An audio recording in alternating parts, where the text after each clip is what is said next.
वरिष्ठ कांग्रेस नेता दिग्विजय सिंह की उज्जैन से अयोध्या तक प्रस्तावित पदयात्रा को लेकर सियासी चर्चाएं तेज हो गई है। इंदौर पहुंचे मध्य प्रदेश कांग्रेस प्रभारी हरीश चौधरी ने स्पष्ट किया कि यह कांग्रेस पार्टी का आधिकारिक कार्यक्रम नहीं बल्कि दिग्विजय सिंह का निजी कार्यक्रम है। उन्होंने कहा कि पार्टी की ओर से इस यात्रा को लेकर कोई आधिकारिक घोषणा नहीं की गई है। हरीश चौधरी के इस बयान के बाद कांग्रेस की आंतरिक राजनीति को लेकर नई चर्चाएं शुरू हो गई है। राजनीतिक जानकार इसे संगठन और व्यक्तिगत कार्यक्रमों के बीच स्पष्ट अंतर बताने वाले बयान के रूप में देख रहे हैं। उन्होंने कहा तो क्या कांग्रेस पार्टी और आप खुद जब वो शुरुआत करेंगे दशहरे पे तो आप उज्जैन जाएंगे, शामिल होंगे उसमें? मैंने आपसे निवेदन किया, उन्होंने स्वयं ने ये बात कही। नहीं, मैं आपसे सवाल कर रहा हूं कि हरीश चौधरी क्या वहां जाके उनको समर्थन देंगे? मेरे निजी कार्यक्रम में मैं सभी में जाना, क्या मैं आज में बता सकता हूं कि आगे एक वर्ष के अंदर निजी कार्यक्रम में किसमें जाऊंगा या नहीं जाऊंगा? आज जब पार्टी ने ये निर्णय लिया कि मुझे यहाँ प्रेस वार्ता को करना है, मेरे परिवार के अंदर कई निजी कार्यक्रम में क्या जा पा रहा हूं? मेरे मित्रों से मेरे जो मिलने वाले उनके तमाम निजी कार्यक्रमों में जा पाता हूं नहीं। मेरे इकलौता भाई है, उनका इकलौता परिवार में साला, उसके विवाह के अंदर मैं निजी कार्यक्रम में जा पाया नहीं जा पाया, क्योंकि उस वक्त पंजाब के अंदर चुनाव चल रहे थे। तो निजी कार्यक्रमों में जाने का अधिकार भी संपूर्ण जहां हम चाहते हैं वहां भी वक्त हमें इजाजत नहीं देता है। ये आप हमारी परिस्थिति अच्छी तरह से जानते हैं। नहीं, मैं निजी बता के कांग्रेस की पत्रकार वार्ता के बाद भाजपा नेता राकेश सिंह यादव ने कांग्रेस नेतृत्व पर तीखा हमला बोला। उन्होंने मध्य प्रदेश कांग्रेस अध्यक्ष जीतू पटवारी को नकारा और निकम्मा बताते हुए पार्टी की कार्यशैली पर सवाल उठाए। राकेश सिंह यादव ने कांग्रेस प्रभारी हरीश चौधरी पर भी गंभीर आरोप लगाए और उनके नेतृत्व पर निशाना साधा। उन्होंने कहा कि कांग्रेस के भीतर नेतृत्व को लेकर असमंजस की स्थिति बनी हुई है। राकेश सिंह यादव के बयान के बाद प्रदेश की सियासत में बयानबाजी तेज हो गई है। हालांकि कांग्रेस की ओर से इस पर फिलहाल कोई आधिकारिक प्रतिक्रिया सामने नहीं आई है। देखिए, कानून अपना काम करता है और कोई भी अगर अपराधी पाया जाता है तो उसमें सरकार का कोई लेना देना नहीं होता है। एक न्याय व्यवस्था होती है, पुलिस की व्यवस्था होती है। अगर वहां सबूत मिलते हैं, तथ्य मिलते हैं, तो वो कोई भी हो, चाहे पक्ष का हो या विपक्ष का हो, उस पर सख्त से सख्त कार्रवाई करना सरकार का काम होता है, प्रशासन का काम होता है। उसमें सरकार का सीधा कोई दखल नहीं होता। तो वो जो आरोप जीतू पटवारी ने लगाए थे वो गलत और झूठे थे, क्योंकि शाम को जब उनका भाई छूट के घर पहुंच गए तो उनको भी समझ में आ गया होगा कि सरकार निष्पक्षता से काम करती है और मुख्यमंत्री जी किसी से द्वेष रख के काम नहीं करते हैं। रहा सवाल जो जीतू पटवारी के भाई ने स्वयं स्वीकार किया है कि वो ड्रग्स लेते थे। भाजपा नेता राकेश सिंह यादव ने प्रेस वार्ता में कांग्रेस नेताओं पर विवादित आरोप लगाए। उन्होंने मध्य प्रदेश कांग्रेस अध्यक्ष जीतू पटवारी पर निशाना साधते हुए कहा कि उनकी भी जांच होनी चाहिए और आरोप लगाया कि वे मुख्यमंत्री के खिलाफ लगातार तथ्यहीन और झूठे बयान देते हैं। राकेश सिंह यादव ने कांग्रेस प्रभारी हरीश चौधरी पर भी गंभीर आरोप लगाए और उनके साथ साथ उनके पीए की भी जाँच कराने की मांग की। उन्होंने ड्रग सप्लाई से जुड़े आरोप भी लगाए।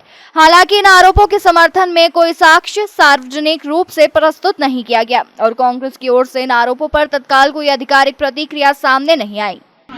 राकेश यादव भाजपा में जब गया, जब जीतू पटवारी जैसे नाकाबिल नेता ने और हरीश चौधरी जैसे ब्रोकर ने, प्रॉपर्टी ब्रोकर इसके शपथ पत्र में, इसका धंधा प्रॉपर्टी की ब्रोकरी करना है बयातू में, कोई खानदानी इनका काम नहीं है कि ये बहुत अच्छे परिवार से हैं, प्रॉपर्टी की दलाली करके नेता बने हैं।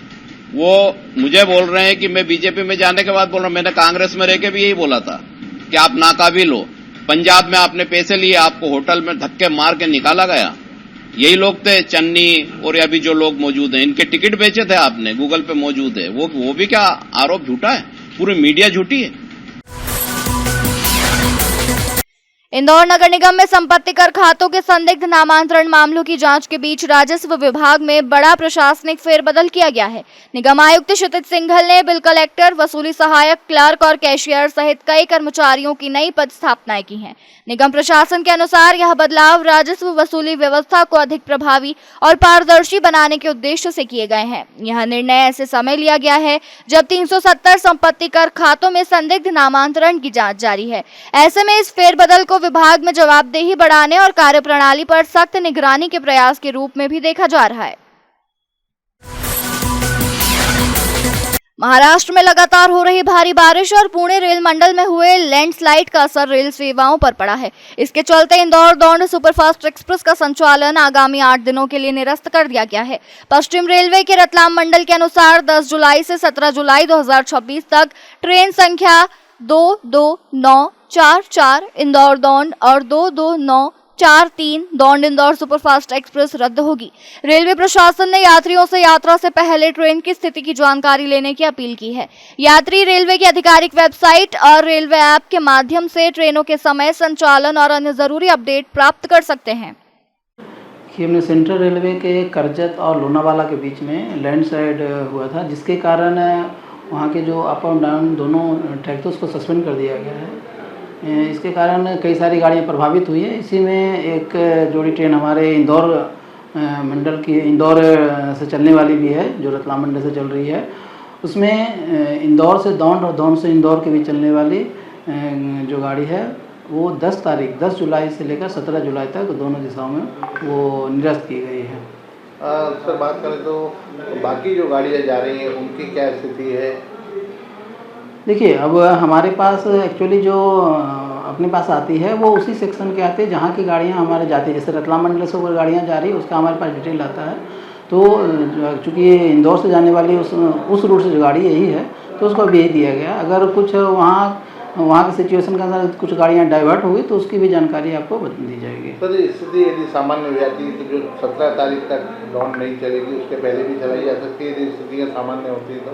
हाँ, देखिए, जब वो डेट लेते हैं, टेंटेटिव डेट लेते हैं और उसी के अनुसार उसको निरस्त करते हैं। पहले तो कोशिश थी कि पहले डाइवर्ट करके हम लोग चला रहे थे गाड़ियों को, लेकिन अब वो परिस्थिति नहीं होगी, इसलिए उसको कैंसिल किए होंगे और रेलवे चाह रही जितनी जल्दी हो सके इसको रीस्टोर करें। बालदा कॉलोनी में पेयजल समस्या को लेकर रहवासियों ने विरोध प्रदर्शन किया। लोगों का आरोप है कि नर्मदा पाइपलाइन से गंदा और मटमैला पानी आ रहा है, जबकि अवैध बोरिंग कनेक्शन के कारण कई घरों में जलापूर्ति भी प्रभावित हो रही है। रहवासियों का कहना है कि कई शिकायतों के बावजूद समस्या का समाधान नहीं हुआ, जिसके बाद महिलाओं सहित बड़ी संख्या में लोगों ने प्रदर्शन किया। सूचना मिलते ही नगर निगम की टीम मौके पर पहुंची और जांच के बाद अवैध बोरिंग कनेक्शन हटाने की कार्रवाई की। हालांकि स्थानीय लोगों ने स्वच्छ पेयजल की नियमित आपूर्ति सुनिश्चित करने और जल वितरण व्यवस्था में स्थायी सुधार की मांग की है। नर्मदा का पानी सही साइड दे दे, क्योंकि घर घर लाइन जो दे दी नर्मदा की वो चौक पड़ी है, पूरी सब चौक पड़ी हुई नर्मदा की लाइन चालू हो जाए, दोपहर को आ जाए, सुबह आ जाए, तो फिर इतनी जरूरत ही नहीं पड़े ना इन चीजों की। पर नर्मदा की लाइन ही नहीं आ रही ना तो सुबह आ रहा है ना दोपहर को आ रहा है, और किसी किसी के आ भी रहा है तो गंदा पानी आ रहा है। इसकी शिकायत आपने निगम सबसे बोल दिए, सब बोलेंगे कि हो रहा है काम, बस आते देख के चले जाते, करते कुछ भी नहीं है। और आप तो चाहे तो घर घर लाइन चेक कर लो, प्रेमलता बड़ोदिया। बता किस तरह की समस्या है? आप हमारे यहाँ चाहिए बोरिंग है सरकारी, उसमें पर्सनल कनेक्शन 5 घरों में है, वो 5 घरों के पर्सनल कनेक्शन कटना चाहिए। अच्छा, नगर निगम वाले अधिकारी कोई नहीं सुनता और पार्षद साहब कहते आप भी ले लो एक कनेक्शन। पार्षद साहब का कहना आप भी पर्सनल कनेक्शन ले लो, कोई दिक्कत नहीं हमको। हाँ, हमको कोई दिक्कत नहीं। पानी कैसा आ रहा है? पानी तो आप देख लो ना, हमने शिकायत दिखाई, बहुत गंदा पानी आ रहा है, चैम्बरों का पानी आ रहा है, बोरिंग में भी और नल में भी। किस तरह की समस्या आ रही है? हमारा पानी गंदा आ रहा है, पानी गंदा आ रहा है, और जो बोरिंग है, बोरिंग का पर्सनल कनेक्शन के कारण यहाँ पानी नहीं आ रही है हमारे घर के वहाँ। अच्छा, प्रेशर नहीं है? प्रेशर ही नहीं है, वो 5-5 कनेक्शन पर्सनल है तो कहाँ से आएगा। और पार्षद को बोला तो वो बोले तुम भी लगा लो पर्सनल कनेक्शन। बस ये समस्या हमारी। नल की समस्या, गंदा पानी इतना आ रहा है कि आपको कीड़े आ रहे हैं, बोरिंग में भी कीड़े आ रहे हैं और नल में भी आ रहे हैं। आपका नाम बताएं। मेरा रेखा यादव। कहाँ रहते हैं? ये बालदा कॉलोनी 131। इंदौर में आयोजित पत्रकार वार्ता में मध्य प्रदेश कांग्रेस प्रभारी हरीश चौधरी ने राम मंदिर ट्रस्ट में कथित आर्थिक अनियमितताओं के आरोपों को लेकर केंद्र सरकार और भाजपा पर निशाना साधा। उन्होंने कहा कि करोड़ों श्रद्धालुओं ने आस्था के साथ मंदिर निर्माण के लिए दान दिया है, इसलिए चंदे के उपयोग को लेकर उठ रहे सवाल गंभीर है। कांग्रेस ने दावा किया कि ट्रस्ट से जुड़े पदाधिकारियों के इस्तीफों से विवाद और गहरा हुआ है। पार्टी ने पूरे मामले की सुप्रीम कोर्ट की निगरानी में स्वतंत्र जांच, फॉरेंसिक ऑडिट और दोषियों के खिलाफ सख्त कार्रवाई की मांग की। फिलहाल इन आरोपों पर संबंधित पक्ष की ओर से आधिकारिक प्रतिक्रिया सामने नहीं आई है। उसकी कुछ सच्चाई फैक्ट और फिगर के माध्यम से राम मंदिर के संदर्भ में पूरा घटनाक्रम आप सभी लोगों को पता है। सुप्रीम कोर्ट के फैसले के बाद में राम मंदिर का निर्माण, सुप्रीम कोर्ट का फैसला कि धार्मिक ट्रस्ट के माध्यम से राम मंदिर का निर्माण, क्या जो ट्रस्ट का गठन हुआ वो धार्मिक ट्रस्ट है? जब ये सवाल हम लोगों के सामने आता है तो उसका उत्तर है नहीं। ट्रस्ट में निपंदर जी क्या धार्मिक पृष्ठभूमि से है? धार्मिक पृष्ठभूमि से नहीं है। वो पीएमओ, प्रधानमंत्री कार्यालय के अधिकारी, सचिव क्या धार्मिक पृष्ठभूमि से नहीं, वो आरएसएस के प्रतिनिधि के तौर में उस ट्रस्ट में है। इंदौर के राजेंद्र नगर थाना क्षेत्र में ड्रग्स तस्करी मामले की जांच के दौरान कांग्रेस प्रदेश अध्यक्ष जीतू पटवारी के भाई कुलभूषण उर्फ नाना पटवारी का नाम सामने आने के बाद सियासत तेज हो गई है। देर रात रिहा होने के बाद नाना पटवारी और जीतू पटवारी ने संयुक्त प्रेस वार्ता कर पुलिस कार्रवाई को राजनीतिक प्रतिशोध बताया। नाना पटवारी ने कहा कि उनका ड्रग्स तस्करी से कोई संबंध नहीं है और उन्हें बिना स्पष्ट कारण पूछताछ के लिए ले जाया गया। उन्होंने यह भी स्वीकार किया कि 3 वर्ष पहले तक वे नशे के आदी थे, लेकिन रिहैब के बाद पिछले 3 वर्षों से नशा मुक्त है। वहीं जीतू पटवारी ने कार्रवाई को सत्ता का दुरुपयोग बताते हुए निष्पक्ष जांच की मांग की। वो हमारी विधानसभा के हैं और ऐसे बहुत सारे लोग मेरे को पहचानते हैं। पूरा केस पूरी तरह से बनाया गया है, ना मेरा उससे कोई इन्वॉल्वमेंट है उसमें, ना मेरी उनसे इस बारे में कभी बात हुई जिनको पकड़ा है। मुझे पुलिस के द्वारा कल रात को पता चला कि ये आपको इसलिए बुलाया गया। पूरे दिन इन्होंने मेरे को नहीं बताया। आपको कहाँ से पुलिस ने हिरासत में लिया था, कहाँ जा रहे थे उस समय? मैं गाड़ी पटकने जा रहा सर्विस पर, सनशाइन के गेट से पकड़ा है। तो उस वक्त आपसे क्या कहा? कुछ भी नहीं कहा, सुबह से लेकर शाम तक कोई बात नहीं। और फिर बाद में क्या बताया? जब यहाँ पे थाने पे लाया, जब मैंने पूछा गया लड़कों का नाम क्या आप जानते हैं क्या, मैंने कहा जानता हूँ।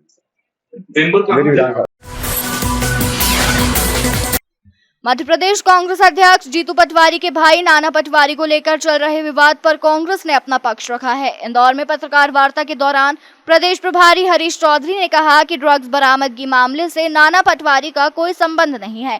उन्होंने आरोप लगाया कि भाजपा सरकार राजनीतिक विरोधियों और उनके परिवारों को बदनाम करने के लिए पुराने मामलों को नए विवादों से जोड़ने का प्रयास कर रही है। चौधरी ने कहा कि नाना पटवारी के खिलाफ पहले दर्ज प्रकरण किसान आंदोलन और भूमि विवाद से जुड़े थे। कांग्रेस का कहना है कि वह तथ्यों के आधार पर हर आरोप का जवाब देगी और निष्पक्ष जांच का समर्थन करती है।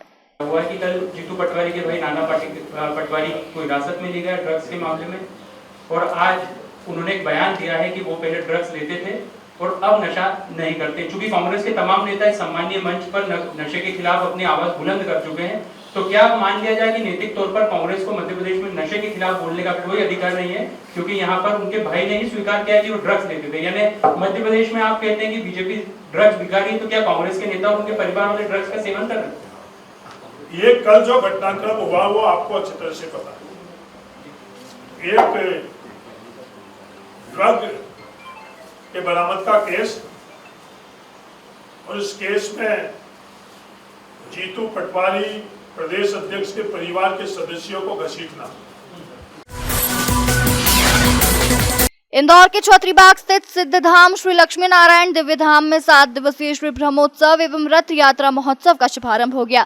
महोत्सव की शुरुआत नागौर पीठाधीश्वर स्वामी श्री विष्णु प्रपन्नाचार्य महाराज ने गरुड़ स्तंभ पर ध्वजारोहण के साथ किया। इसके बाद शेष अवतार आचार्य प्रवर्तक रामानुज स्वामी महाराज का महाभिषेक संपन्न हुआ। आयोजन में देश भर से आए संतों के प्रवचनों का लाभ श्रद्धालु ले रहे हैं। आयोजकों के अनुसार महोत्सव 16 जुलाई तक चलेगा, जिसमें प्रतिदिन धार्मिक अनुष्ठान, प्रवचन और विभिन्न आध्यात्मिक कार्यक्रम होंगे। रात्रि 8 बजे विशेष धार्मिक आयोजन भी किए जाएंगे, जिनमें बड़ी संख्या में श्रद्धालुओं के शामिल होने की संभावना है।